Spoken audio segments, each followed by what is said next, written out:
আসসালামু আলাইকুম। আবারও চলে আসলাম ছোট্ট খামার থেকে। আলহামদুলিল্লাহ, আমাদের এই হচ্ছে নতুন সেট, যে সেট নিয়ে আমি আরও একটা ভিডিও দিয়েছিলাম।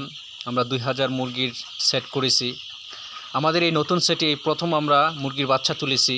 2000 সেটে আমরা 1200 মুরগি দিয়ে শুরু করেছি। আলহামদুলিল্লাহ, আমাদের মুরগিগুলো অনেক সুন্দর। আমাদের মুরগির বয়স হচ্ছে আজকে 5 দিন। এর ভিতরে আমাদের ব্রাউন কক মুরগির বাচ্চার কোনো রোগবালাই হয় নাই বা কোনো বাচ্চা মারা যায় নাই। আলহামদুলিল্লাহ, অনেক সুন্দর।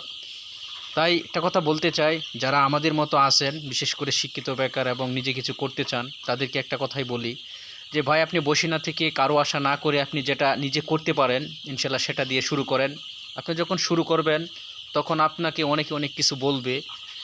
তো কারো কথা না শুনে আপনি যেটা করতে পারেন ইনশাল্লাহ সেটা দিয়ে শুরু করেন আর নিজে পরিশ্রম করেন। ইনশাল্লাহ আস্তে আস্তে আমাদের মতো এগিয়ে যাবেন। আলহামদুলিল্লাহ, আমরা